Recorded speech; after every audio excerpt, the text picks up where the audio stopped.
Heading for the sun? Well, if you're going to Europe, you'll need euros. They were designed to prohibit counterfeiting and use an external ring and a sophisticated sandwich of metal for the filling. Life of these high-tech coins starts out here at this enormous scrap metal junkyard, where mountains of recycled copper are being prepared for use. They're squeezed by an immense hydraulic ram which makes giant cubes of the stuff, weighing in at 8 tons each.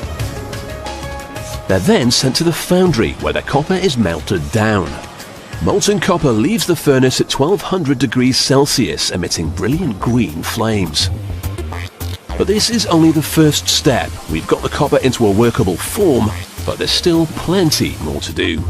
First, the metal must be cooled. The two enormous slabs that emerge from the machine weigh 70 tons between them, and you could press about 2 million coins from them in all. They're chopped up into 5-meter long chunks. Then it's time for some hot rolling. To hot roll the metal, it's heated to about 900 degrees Celsius. That's the hot bit. Then the metal is pressed back and forth between a series of rollers to spread it out. Hot metal is far easier to manipulate than cold. So by pressing it through the rollers, the factory ends up with a really long sheet of copper. This form is far better for making coins than a big lump.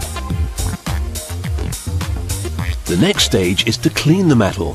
The heating and cooling have given the copper a dirty color, so now it's scraped clean.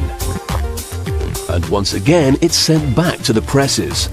By the time they roll it up like a very shiny roll of toilet paper, it's almost 400 meters long. Copper is just one small part of the technology behind 1 and 2 euro coins. To buy a drink, some chocolate or even a train ticket, the machine must know you put the right money into it. So the coins are measured and tested rigorously. The most important test is how magnetic the coin is, and that's the high-tech bit. Different metals have different magnetic fingerprints. The 2 euro's special characteristic is the filling for its hole. This is made up of 3 layers of metal compressed together. There's copper on the top and bottom, and the middle is nickel.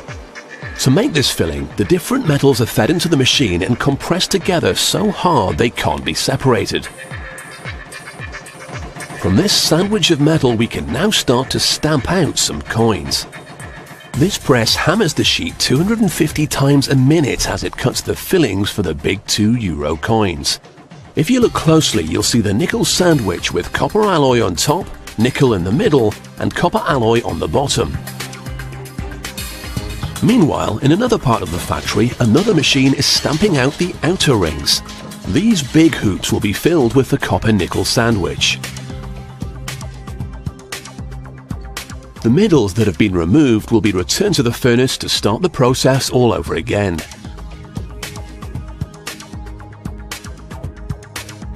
The rings are a little dirty, but a quick bath in acid mixed with ball bearings grinds away the filth, leaving them sparkling and ready to be turned into money. So we've got our outer rings and we've already made up the fillings, but there's still something missing. All of our pieces are blank bits of metal. A template is needed to turn them into coins. The engraver's job is to make the coin equivalent of a rubber stamp. This permanently marks the value onto the coin. Using an industrial press, he crushes a pattern onto the stamp block. It exerts 160 tons of pressure, so he's got to be very careful. The stamps are hardened in this furnace at 870 degrees Celsius. Without this treatment, the motif would disappear very quickly. But once it's been hardened, each stamp can engrave as many as 200,000 coins. The surfaces are scraped clean using fine glass to remove any imperfections. Then they're checked and polished before being put to work. The stamp is fitted into the machine.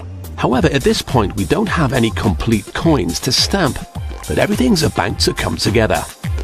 The ring is put into place and the filling dropped into the hole. The two are then placed under the stamp, which hammers them together. This both impresses the value onto the coin and compresses the two pieces together. What emerges from the pipe is a brand new 2 euro coin ready to be spent. So by crushing together some ordinary copper and nickel, we end up with the elegant sophistication of the high-tech €2 coin.